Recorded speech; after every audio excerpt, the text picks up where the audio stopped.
one I want to cover. It is Dune Part 3 that dropped online a week ago, and I wanted to be able to cover that. So here it is. I'm going to read the story.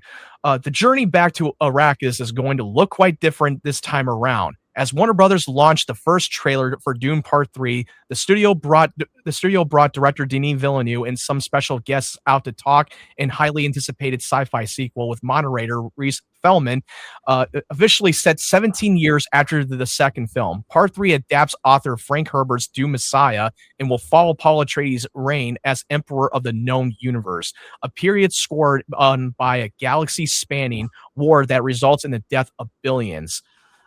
Dude, I really, really do love this trailer. I thought it was absolutely a banger.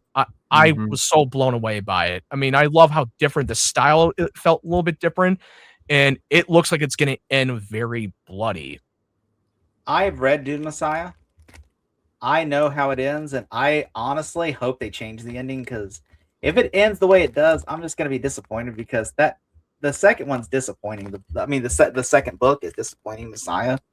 I'm hoping that they do it because I mean, it seems like they're doing it very accurately, which I'm like, why not call it Dune Messiah then? Like, why call it Dune it's because when they call it Dune Part 1 and Part 2, they just feel like it would make more sense just to call it Part 3, because this is literally the closing. Hold on, this is literally more of the closing chapter of Paul Atreides for the third installment. Yeah, he's not in children. And because we already know that Paul is literally more of the villain of the story. And Duke is coming back. Jason Momoa's character is brought back from the dead. But I have never read the book. I don't want to know anything that happens. I want to go in completely blind about this. They didn't include Josh Brolin's name in the trailer, but I'm like, I don't think he's his character. His character has a big plot point in the book, so I'm like, he has to be in the book. He's probably not going to be in the movie. They're probably going to write him out of the movie. Even fucking Christopher Walken is not even in the trailers. Well, I mean, and not even credited. This is like, I think like this is because this is a 17 years. 20 years. 20 years. Yeah, this is set for 17 years after the events. I'm pretty sure in the meantime they're gonna like say he died. Like that's probably how they're gonna explain it away.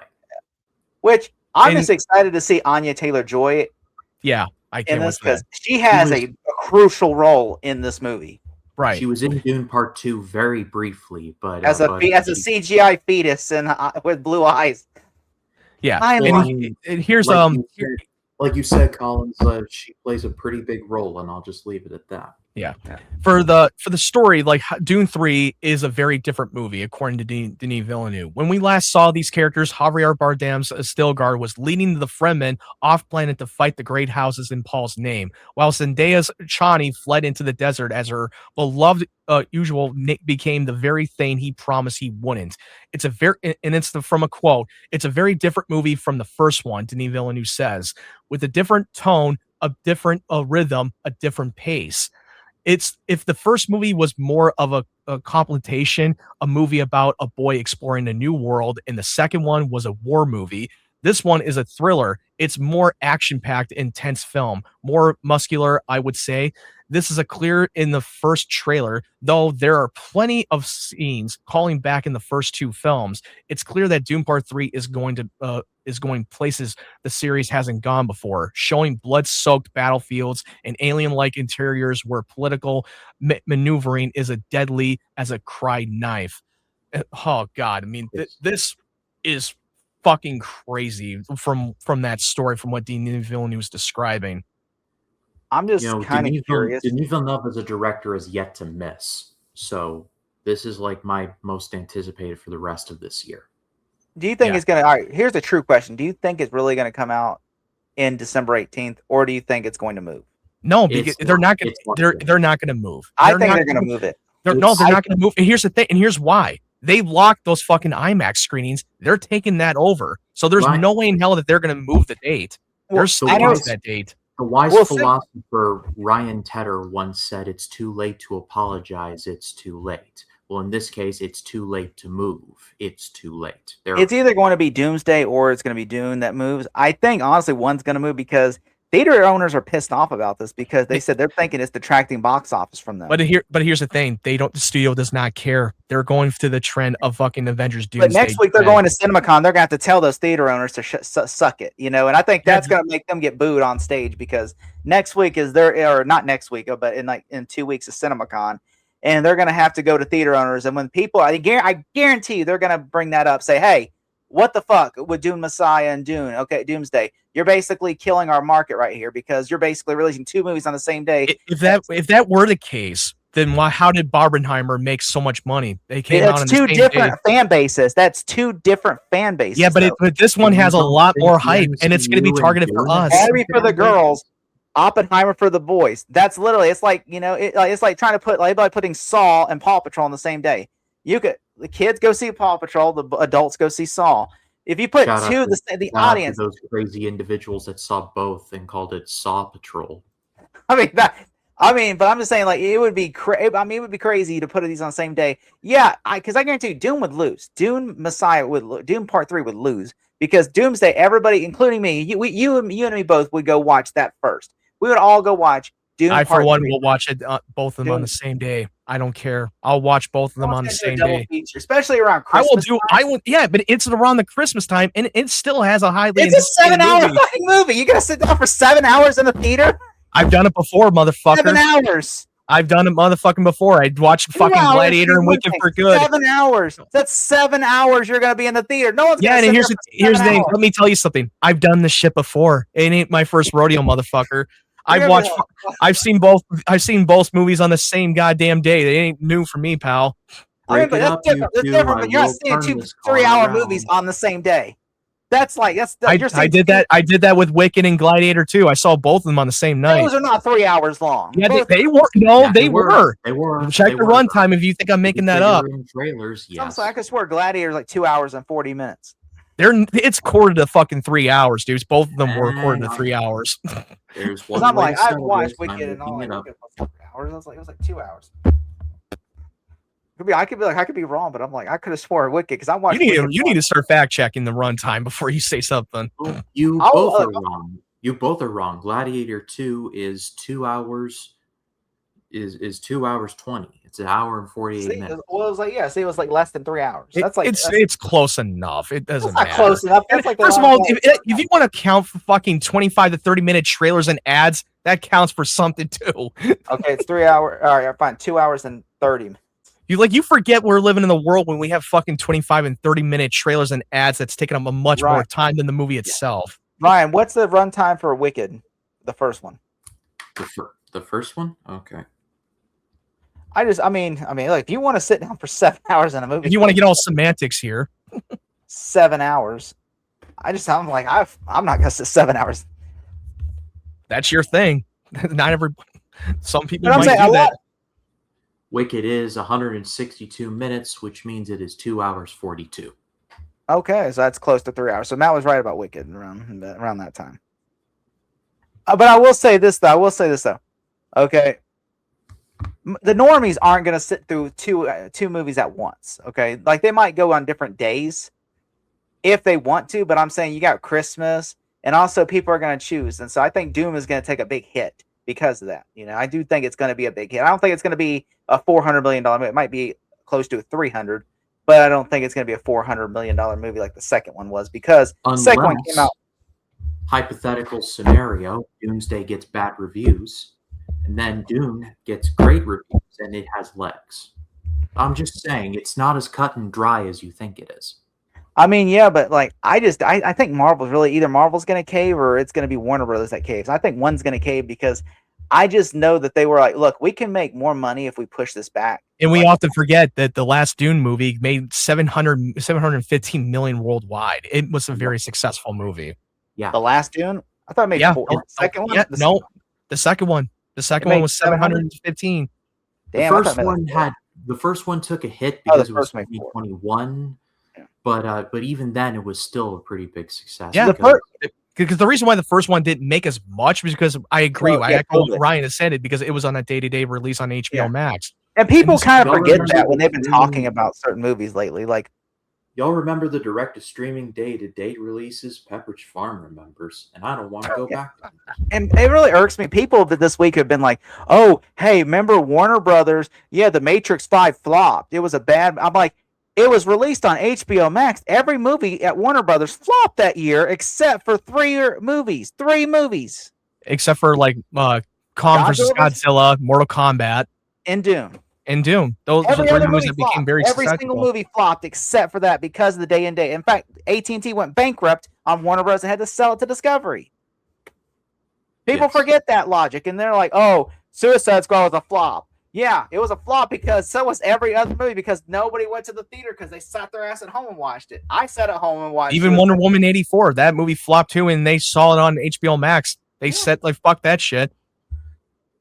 There's even good movies that flopped, like for instance, that one movie, the Angelina Jolie movie, Those Who Wish Me Dead or whatever.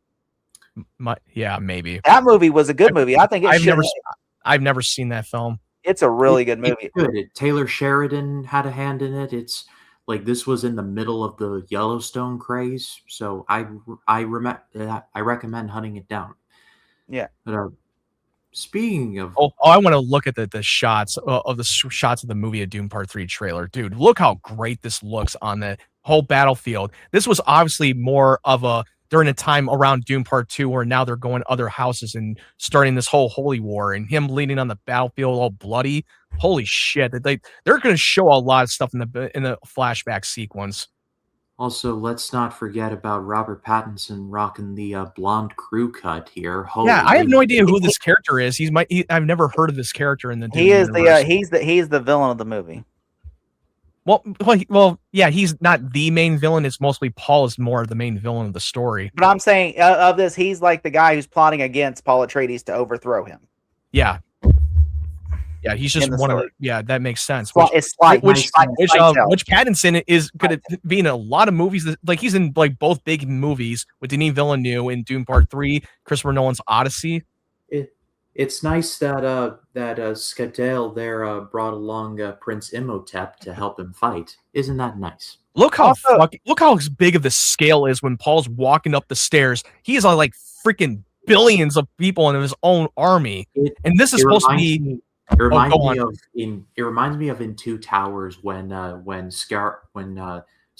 was like, "Now we go to war." Oh yeah.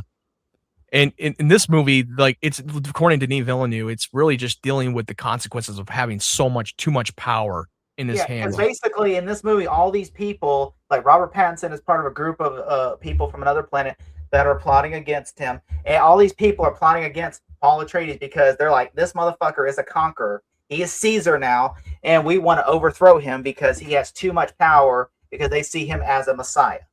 Yeah, you know? I love the scores in these movies, and already from this trailer, I'm gonna love the score here. Like someone Hans Zimmer, it's Hans Zimmer. It's gonna be a different score now because this is gonna have a different tonal shift and different movie. It's not gonna recycle the same score that they did in the first two. Because if you watch Dune Part 1 and 2, they're literally just the same story that were split into two movies into one book, and this is now the second book, the storyline that they're going with. I'm kind of like curious about the Florence Pugh because she's not really in the trailer, and she is in the trailer. You've seen a glimpse of her. Yeah, you don't remember? But she's there. I didn't see her in the trailer. I know. I you probably look. It's probably like you looked away for a split second and didn't pay attention to the trailer. Scroll down a little bit. Scroll down a little bit. I want to do something, and a little bit more, and stop. Sub-Zero wins. Sub-Zero. Victory. Well, that right there. If you read the book, you know what happens in that scene. I think he's wearing a mask. I think he was wearing a mask. He's all messed up. You see a glimpse of all the fucked up. That's not only what happened. If you watch the Matrix Revolution, you will know exactly what happens to Paul. Okay. Like, yeah. By the way, the Matrix. I just realized reading Dune. I'm like, this sounds. When I was reading Dune for the first time, like 2 years ago, after I saw Dune Part 2, because I wanted to know what happens next, and I'm like reading Dune Messiah. I'm like, this is a lot like a Matrix Revolution. Like this is a lot. And also, Jason Momoa's back as Duke. He's back from the dead. Yeah, the clone of. But don't fucking tell me. See, there you go again. You keep spoiling the fucking book. You read the fucking book, okay? I'm sorry. I'm not gonna read the book. I'm just gonna watch the movie and see where this goes. I don't want. 60-year-old fucking spoiler, okay? But I only know a little bit and it got a minor spoiler for me that he does become the hero. That's all I know, and that's all I know. I was like, oh, okay, makes sense. But yeah, oh man, but yeah, I'm looking forward to like seeing this. By the way, he looks like, you know who Robert Pattinson looks like in this movie? He looks like remember Da Vinci Code? He looks like Paul Bettany's character from Da Vinci Code. It looks like from the end of the trailer, they're riding on the big sandworm between Paul and Shawnee, and it looks like that they're gonna duke it out. It kind of seems like that's where they're gonna go with. It looks like, but yeah, I'm just saying, Robert Pattinson. But yeah, Ryan, doesn't Robert Pattinson look like Paul Bettany's character from Da Vinci Code?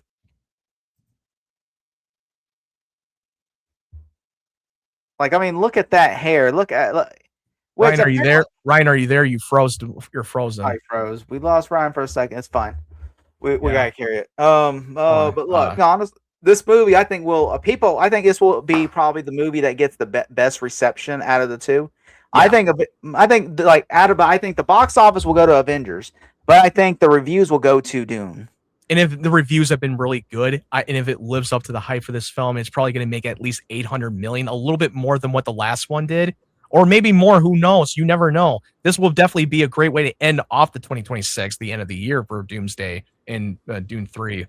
Yes. But it all depends on how the reviews are going to go for Avengers Doomsday, because their reviews could be very bad. There's a chance that they could fuck this up. But I mean, reviews don't stop. I mean, look at Scream 7. Reviews didn't stop Scream 7. Yeah, but it's not making like $1 billion overseas. We got Robert Pattinson. What did you think of the Dune 3 trailer? Let us know in the comments. Love to read what you have to say. And also, do you agree with me that this one of the movies are going to move? We'll find out. No, I don't agree. It's never going to move. I'm gonna hold you to it. Like if by November the movie hasn't moved, then I will say, you know what, the one who's most likely is never going to move is Dune 3. They already locked in for the IMAX screening, and they're no way. I do think I said if one had to move, I think it would be Avengers Doomsday, because they're not. If they do move, yeah, I will agree with you. It will be Avengers Doomsday. But it doesn't seem like the studio wants to move it. They don't want to move that shit. It's a big old game of chicken, and no one wants to lose. Which I think you're losing money by staying there, because guess what? The IMAX, you can make more money on IMAX, but you don't have no IMAX screens. So why not move to November? But to be fair, there's always a re-release for IMAX screenings when Dune Part 3 dies down. So they can always add extra buck. But why? But you can make more on opening weekend. Those IMAX screens on opening weekend would make it. Yeah, but there's also Screen X. There's also different types of formats that are more expensive than others. But like, would you watch F1 in a regular theater? Or would you watch it on IMAX? Just saying. I watched F1 in a regular theater. You want to watch it in IMAX to feel like Brad Pitt's dust, like that smell, that tire. Let me play devil's advocate here, because there are some people out there that don't want to pay expensive movie tickets to premium theaters. They mostly will pay for a fucking standard screening because you're taking the family out, and paying for a premium theaters are costing like nearly $20 of movie tickets. So you can't pick and choose.